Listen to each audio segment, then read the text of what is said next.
Perkenalkan, saya Selmiana. Saya Naila Sabita Halim. Saya Muhammad Algi Pagosi. Saya Aufa Rauda. Selanjutnya materi yang pertama akan dibacakan oleh rekan saya Aufa Rauda. Ekonomi mikro dan makro. A. Sejarah ekonomi mikro. Pemikiran ekonomi Islam dimulai sejak masa Nabi Muhammad SAW diutus sebagai seorang rasul. Selain mengatur masalah hukum atau fikih dan politik atau siasat, Rasulullah juga mengatur kebijakan dalam bidang perniagaan atau ekonomi atau juga muamalah. Beliau memberikan perhatian khusus terhadap masalah ekonomi karena memandangnya sebagai pilar penting dalam mendukung keimanan. Kebijakan yang dibentuk oleh Rasulullah menjadi pedoman bagi para khalifah yang menggantikannya untuk mengambil keputusan terkait perekonomian. Landasan utama sebagai dasar adalah Al-Quran dan Al-Hadis. Yang pertama, itu ada perekonomian di masa Rasulullah SAW pada tahun 571 sampai 632 Masehi. Tentunya kondisi kehidupan pada masa Rasulullah SAW sangat jauh berbeda dengan keadaan saat ini. Di masa Rasulullah SAW, peperangan masih mewarnai kehidupan masyarakat pada saat itu. Salah satu sumber pendapatan masyarakat saat itu adalah harta rampasan perang yang diperoleh dari lawan perang. Tidak ada pendapatan tetap bagi mereka sebagai pengikut perang bersama Rasulullah SAW. Yang kedua, ada perekonomian di masa Khulafaur Rasyidin. Yang pertama yaitu ada Abu Bakar As-Siddiq. Itu pada tahun 51 sampai 13 Hijriah atau juga 537 sampai 634 Masehi. Yang kedua ada Umar bin Khattab. Itu pada tahun 40 sampai 23 Hijriah atau juga 584 sampai 644 Masehi. Yang ketiga ada Utsman bin Affan pada tahun 47 sebelum Hijriah sampai 35 Hijriah atau juga 577 sampai 656 Masehi. Lanjut ke bagian B, ada pengertian ekonomi mikro. Ekonomi mikro Islam sebagai cabang ilmu mikroekonomi mengambil inspirasi dari ekonomi mikro konvensional. Seperti halnya dalam ekonomi mikro konvensional, fokus utama ekonomi mikro Islam adalah pada masalah-masalah ekonomi di tingkat individu, seperti pengalokasian pendapatan rumah tangga, penentuan tingkat konsumsi dan produksi oleh pelaku ekonomi. Namun, ekonomi mikro Islam berusaha mengatasi kekurangan yang ada dalam pendekatan konvensional.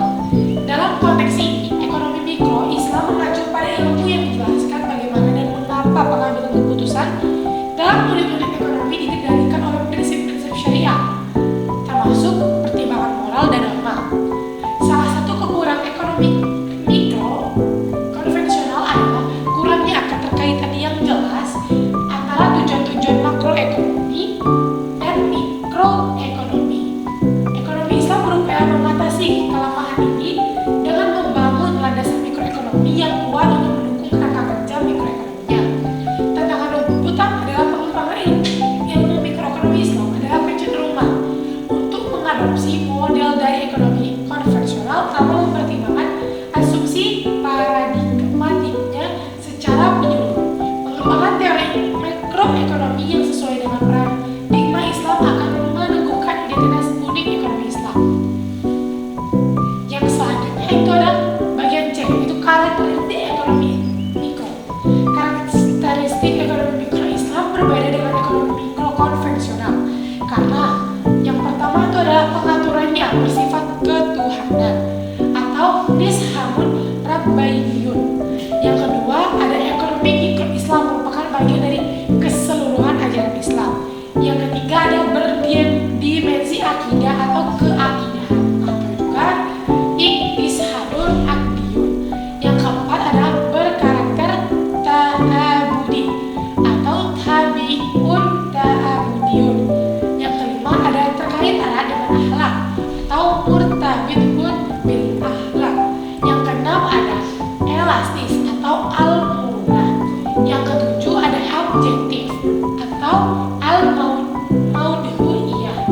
yang kedelapan ada memiliki tujuan yang lebih tinggi, yaitu merealisasikan kehidupan rohani yang berkualitas. Yang kesembilan ada realistis atau al-waqi'iyah dan memperhatikan kondisi. Yang kesepuluh ada harta kekayaan dimiliki oleh Allah.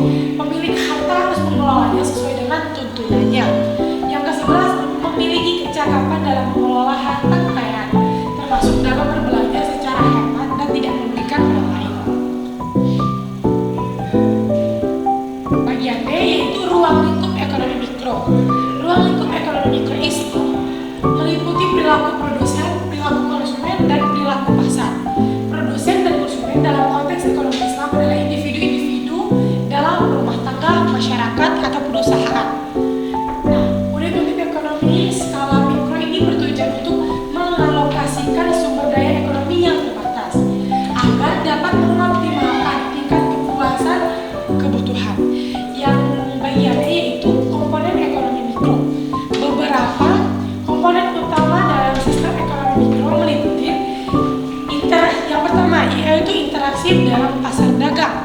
Yang kedua aktivitas penjual dan pembeli. Yang ketiga ada interaksi antara konsumen dan produsen. Baiklah, selanjutnya akan dijelaskan oleh teman saya. Selanjutnya adalah F, kebijakan ekonomi mikro.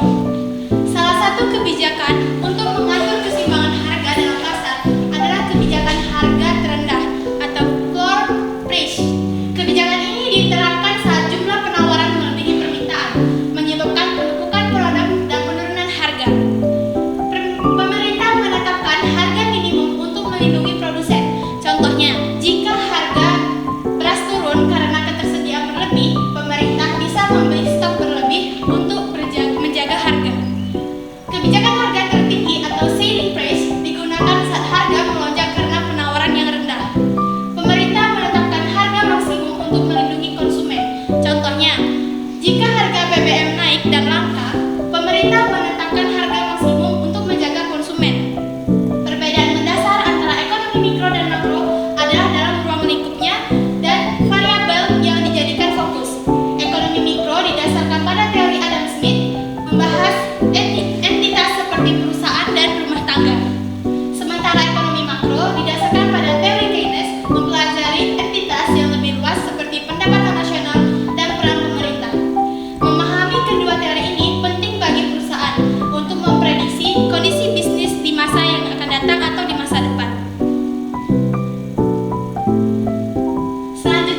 Sebagaimana dijelaskan sebelumnya, setiap negara berusaha meningkatkan kesejahteraan penduduknya dengan memperhatikan variabel ekonomi makro. Namun, perdebatan muncul mengenai apakah variabel ekonomi makro tersebut sebaiknya dibiarkan mengikuti kekuatan pasar bebas ataukah perlu campur tangan pemerintah untuk memengaruhi arah perkembangannya sesuai dengan yang diinginkan. Selanjutnya, L. Pelaku ekonomi makro. Dalam ekonomi mikro, pelaku ekonomi hanya dibagi menjadi dua, ekonomi besar, konsumen dan produsen. Namun dalam ekonomi makro terdapat 5 pelaku utama yang terlibat dalam kegiatan ekonomi suatu negara. Meskipun ada 5 pelaku ekonomi makro, namun mereka semua dapat disederhanakan menjadi 2 kelompok, yaitu produsen dan konsumen. M. Tujuan ekonomi makro. Terdapat beberapa tujuan dalam menerapkan kebijakan ekonomi makro yang berpengaruh pada perekonomian suatu negara. Setiap tujuan tersebut ditujukan untuk mengatasi permasalahan yang muncul di negara tersebut. Berikut adalah beberapa tujuan dari penerapan kebijakan ekonomi makro, yaitu menciptakan lapangan pekerjaan, meningkatkan produksi dalam negeri, menjaga stabilitas ekonomi, mencapai neraca pembayaran yang seimbang, menciptakan distribusi pendapatan yang merata, meningkatkan pendapatan nasional, meningkatkan kapasitas produksi, mengendalikan inflasi. Yang N. Ruang lingkup ekonomi makro. Penerapan kebijakan ekonomi makro meliputi 3 ruang lingkup utama yang terdiri dari: pertama, kebijakan pemerintah; yang kedua, pengeluaran agregat; ketiga, penentuan tingkat kegiatan ekonomi negara. O. Komponen ekonomi makro. Dalam perspektif Islam, komponen ekonomi makro mencakup berbagai aspek, termasuk: yang pertama, pertumbuhan ekonomi; yang kedua, stabilitas negara; yang kedua, stabilitas harga; tiga, pemerataan kesejahteraan; keempat, ketenaga kerjaan dan pengangguran; kelima, sistem keuangan berbasis syariah; keenam, redistribusi kekayaan; ketujuh, pertanian dan pangan; kedelapan, pendidikan dan pengembangan manusia. Baiklah, pembahasan selanjutnya akan disampaikan oleh rekan saya. Oke, saya akan lanjutkan bagian B, kebijakan dalam ekonomi makro. Studi ekonomi makro berkaitan dengan masalah-masalah seperti inflasi, deflasi, tingkat pengangguran dan ketersediaan lapangan kerja. Dalam praktiknya terdapat beberapa kebijakan ekonomi makro yang umum diterapkan, antara lain: 1. Kebijakan fiskal. Kebijakan ini mengatur pemasukan dan pengeluaran negara, termasuk melalui pajak dan non-pajak. 2. Kebijakan moneter. Kebijakan moneter berfungsi untuk mengukur seberapa banyak dana yang dikeluarkan oleh bank sentral pada suatu negara. Kebijakan moneter ini menjadi pembedaan antara ekonomi makro dan mikro dan makro. 3. Kebijakan segi penawaran. Kebijakan segi penawaran berfungsi untuk menyeimbangkan neraca keuangan di suatu perusahaan atau negara.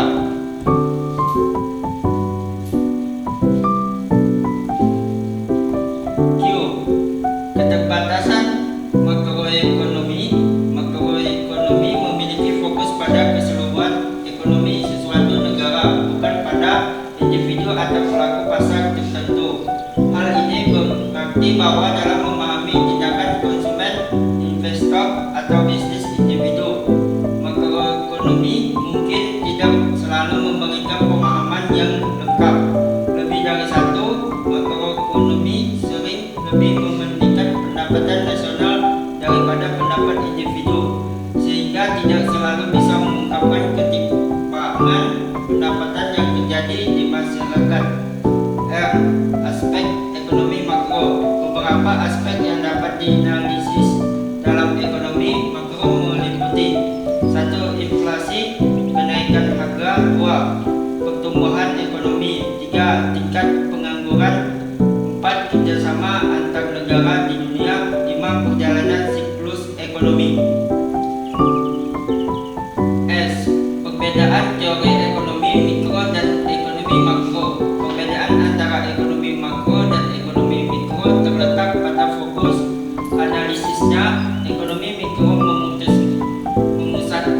perhatian pada perilaku individu dan unit ekonomi kecil seperti konsumen, perusahaan, dan pemerintahan, serta interaksi di antara mereka dalam pasar. Di sisi lain, ekonomi makro memeriksa aspek ekonomi keseluruhan dari suatu negara atau wilayah, termasuk pendapatan nasional, tingkat pengangguran, inflasi, dan pertumbuhan ekonomi. Dengan demikian, ekonomi mikro memiliki peran penting dalam memahami dinamika pasar dan interaksi antara konsumen dan produsen, yang pada gilirannya dapat mempengaruhi kebijakan dan keputusan ekonomi yang diambil oleh perusahaan dan pemerintah. Kesimpulan dari pembahasan materi 2 ini yaitu awal mula pemikiran ekonomi Islam diawali sejak masa Nabi Muhammad SAW yang diutus menjadi seorang rasul. Beberapa kebijakan yang